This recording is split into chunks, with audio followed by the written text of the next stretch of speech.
So I was brushing up on my studies about the transmission of malaria. And the mosquito, it starts with the mosquito, of course. But you have to realize that the mosquito is also victimized. It's not just a host. The mosquito itself is a host to the parasite that engenders malaria. Parasite enters into the mosquito. And I like to make the comparison. I imagine, what if infertile women, it's like vengeance of the infertile women, vengeance of infertility in general. Imagine infertile women, and I mean those who are childless, who are unable to conceive, but they want to conceive. One day they develop this biological mutation in which they're able to be, aside their mental parasitism, all the parasitic thoughts that they have, whether they're like emotional vampires, that transfers to physical capabilities. They become physically able to mimic a parasite's capabilities. So they're able to physically invade another human. But it doesn't necessarily have to be, I know we're considering, that seems impossible. One analogy is biblical. What if we just kind of liken that to, we have to suspend disbelief here, but think about, it's easier for a camel to go through the needle of an eye than a rich man to go to heaven. Okay, just think about a different way. We don't have to think about the obvious, where we're like literally trying to conceive the image of a human being subsumed whole, completely by another human. But they're able to shrink, I guess. I don't know. The method, whatever it may be, maybe they transfer the DNA to the parasite. Man. Well, that was a failure. I know that.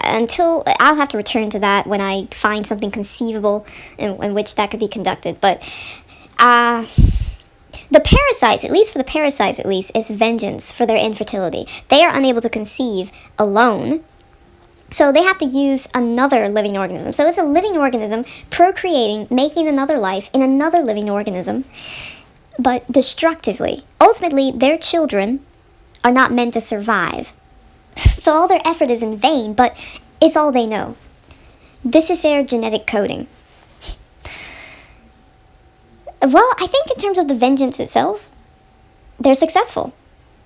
They want to destroy, they feel they don't want anyone else to be able to procreate. So anyone who is, that life must be destroyed. So basically, summarily, the mosquito is a victim as well. I mean, it doesn't change the fact that mosquitoes without malaria, just your standard mosquito, they survive on blood, like leeches. They are technically like bats as well. They are the vampires of our world. And any other insect or creature who must subsist on blood, whether animal or human. They are still pests and parasitic in a way to us, so then we're the victims where they take our blood, but now it's even more lethal. I mean, at least all with just regular mosquitoes, all you have to deal with is a little itchy blister, flesh wound that may or may not be infectious.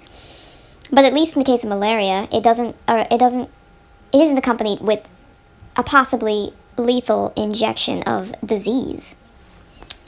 Malaria starts, so the parasite invades the mosquito and begins as a gametocyte, a gamete. It's the cell of a gamete. And it goes from the male to female, and then that's transferred to the zygote, the humble beginning of a child.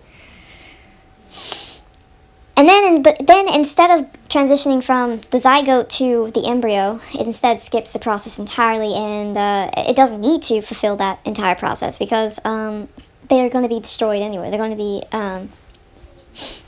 murdered, aborted. They're going to be aborted. So it starts with them transforming from the zygote to sporozoites. These little spores that will later grow inside of another location, which will be the liver. Sporozoites are once successfully injected are transmitted via the blood, but they don't wreak their havoc on the blood just yet. They're just using the cells as a transport vehicle. So at this point, we can speculate that this is a time where you have enough time before it reaches the liver to receive medical treatment, but you must be quick. If you don't, proceed to the next step, where the sporozoites successfully infiltrate the liver, and then they make their transformation again, evolve to merozoites. Now, again, my studies, a little loose, but I remember many sites, academic sites, tend to publish different articles, and I do believe it was merozoite, the next as a middle ground. Sporozoites to merozoites. And they don't become merozoites until they escape the liver. They burst through the liver, and then this is when they start to infiltrate the red blood cells. And after that, they become trophozoites. And from there, they destroy red blood cells, what we need, what's necessary. And this may or may not be related to sickle cell anemia. There are cases recently that I've read from my medical journals where there can be a correlation. There can be sickle cell malaria. They're both affecting the red blood cells, or erythrocytes. They burst from the liver, and then they burst from the red blood cells, and then the infection is complete. Again, I call this revenge of infertility. The parasites can't procreate. This is why their symbiosis is the way it is. Their symbiotic relationship, which is not a relationship at all. This is like basically the organic, biological analogy to domestic partner violence, or those relationships where the abused stays with the abuser. One party is destructive. One party is hurt. The other party gains nothing. No, one partner gains something, the other partner loses. They're hurt, destroyed. Yeah, vengeance, the ultion of infertility. Ooh, imagine though, if human women were able to exact, the ones who are bitter about the fact that they're childless, unable to reproduce, and they want to have this, they want to exact the injustice they feel has wronged them for their biological dysfunction. And they have the ability, science, the ones who are okay, whether or not they could be of the class of experimentation, they just want to experiment, or who are just in support of them. They're like trying to channel their inner supervillain. And they aid in this endeavor, secretly, furtively, of course. And they devise this mechanism. They devise this solution where the human woman can be downsized to a parasite. They can be translated to a parasite. And basically all of this is just a recipe for a comic where these scientists and these women are banding together and devising their method of destruction, enacted against those who are fertile. Hopefully they're targeting pregnant women who are already in the gestational period. And there you go. That's how malaria is formed. That's the conspiracy theory for how malaria originated, the genesis.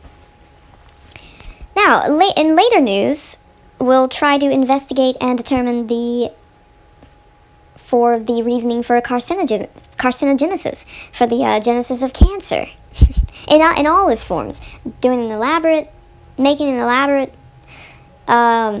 comprehensive explanation for each of them, because cancer is not a single entity, unless we go by Annihilation's depiction with the shimmer, where all cancers are combined into one alien embodiment.